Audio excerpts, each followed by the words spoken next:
I'm so excited because today we are going to be taking you all around Copenhagen using modes of transportation that are not the car, just to show you how carless of a city Copenhagen is. And we're going to do that by taking you from Copenhagen Airport, where most people start their journeys in Copenhagen, to the biggest street food park in Copenhagen at the north end of Copenhagen's harbor.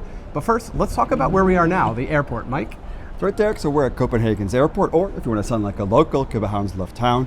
And where we are is actually one of the oldest civil airports in the entire globe. It started operations here in 1925, and it's one of the largest airports in Northern Europe. This is the kind of place that everybody who comes to Copenhagen by air is going to come into, and it's very conveniently located. It's only 15-20 minutes away from the city by bus or train or metro, so super easy to get to city center. And fun fact on this, the busiest route into and out of Copenhagen's airport is London, followed by Oslo and Stockholm. But since we're already here, it's time for us to go into the city and work on our way towards Reffen. And to do that, we're going to need to get a ticket. So let's go talk about tickets.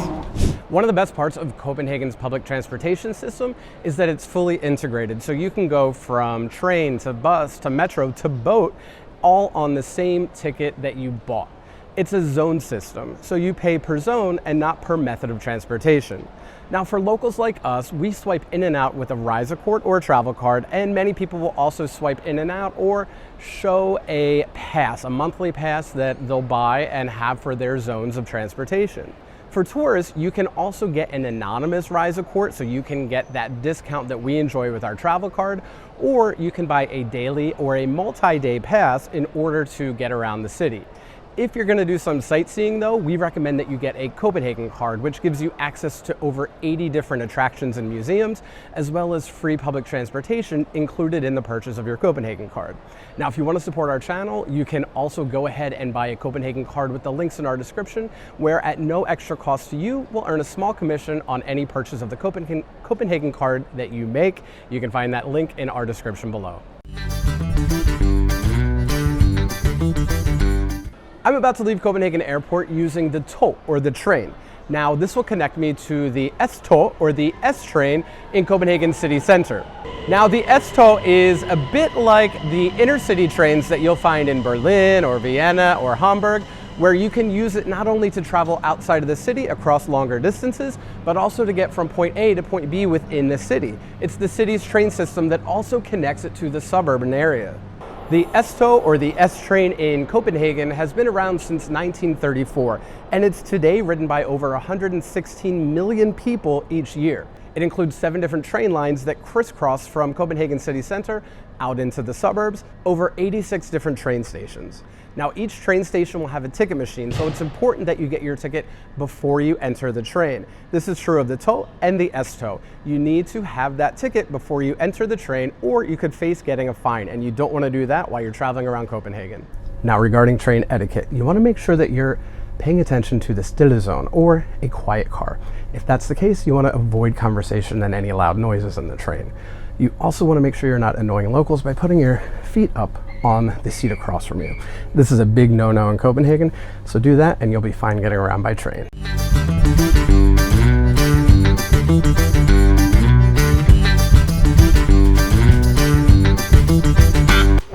So we're switching over from the tog, or the train, to the metro here at Østed station in the southern part of Amager to get onto the metro, which is the newest public transportation here in Copenhagen, only opening in 2002. This also means that it's probably one of the more modern systems in all of Europe, and it famously features driverless trains. So one key note is, if you're getting on the train, you hear the doors starting to close, don't race onto there or try to hold them open like an elevator. That'll instead trip the system and it will force the central control to hold the train. Let's get on. Today there are 4 metro lines. The first ones that open are the M1 and the M2, and they primarily connect the island of Amager into the city center and the western parts of Copenhagen. The M3, or the city ring line, runs through the city center and connects a lot of the points that tourists are going to hit around the center of Copenhagen. This is a good one to make note of, to bounce around between different places. The M4 also opened at the same time. Today it connects the Nordhavn neighborhood, and it's being expanded and will open in 2024 to connect to the Søhavn area as well. The system continues to expand. The M5 is already under planning, with plans to open in 2035. The M5 is going to connect Copenhagen Central Station all the way through parts of the city, eventually up to Reffen, and the new Lynetteholm area being developed at the northern part of the harbor. So Copenhagen's metro never stops.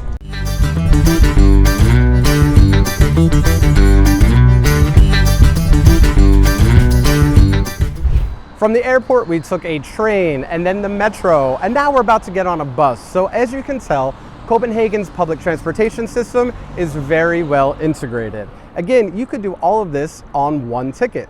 Now, bus stops like the one over my shoulder are going to be designated with a bright yellow signpost that displays the name of the bus stop that you're at. Most of them also have a really cool digital sign to let you know how long you're going to be waiting for your particular bus.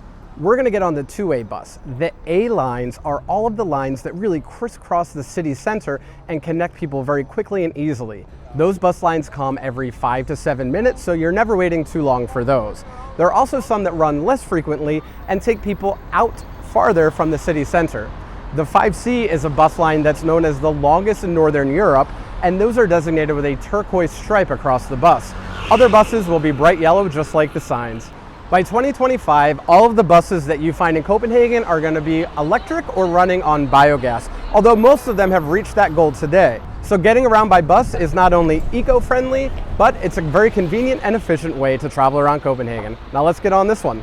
Now when you enter a bus in Copenhagen, you're going to enter through the front. You're going to flash your Copenhagen card, you're going to show your daily pass, or you're going to swipe in with a Reisekort or a travel card. Now, most bus stops in Copenhagen do not have ticket machines, so you're going to have to buy that in advance, or you can pay with cash when you get onto the bus. But either way, you're going to enjoy riding a bus around Copenhagen.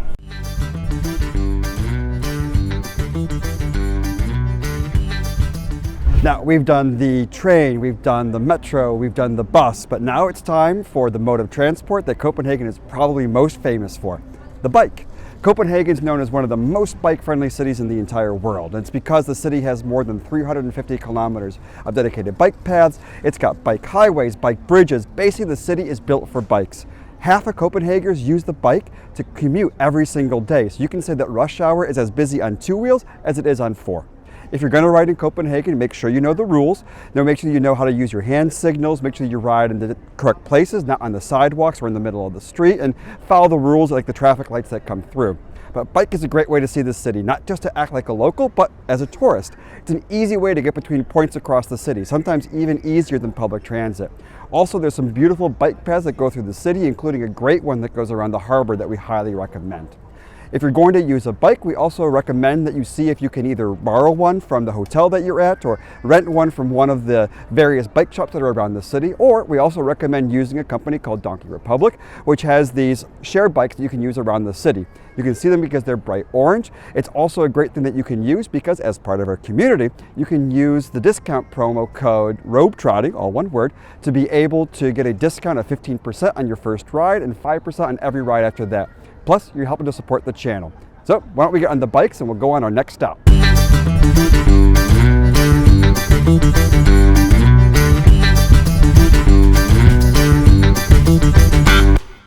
From train to bus to metro to bike to boat.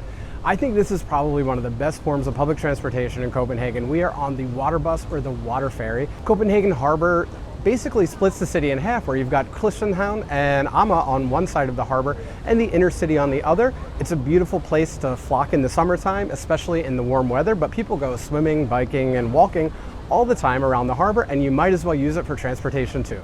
And a whole loop from the north to the south or the south to the north end of Copenhagen's harbor is about 1 hour long. There are 2 bus routes, one going in each direction of the harbor, and it's a great way for you to see the city and enjoy the public transportation in Copenhagen.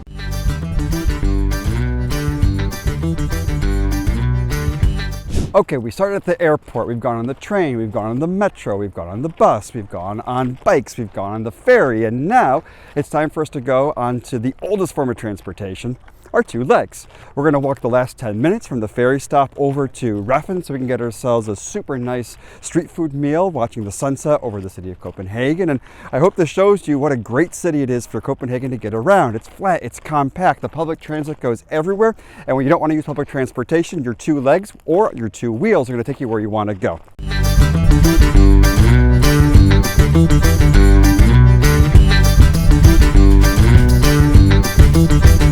All right, it. We finally made it to Reffen. Thanks for coming along with us. And if you want to learn more about the great street food that they serve here, which we're about to get after these beers, you can watch this video right here in front of me. And if you want to learn more about public transportation, you can watch this video that Mikey made about the metro in Copenhagen and learn even more than what we were able to share today. Thanks for watching, everybody. Have fun getting around Copenhagen. Hi, skål.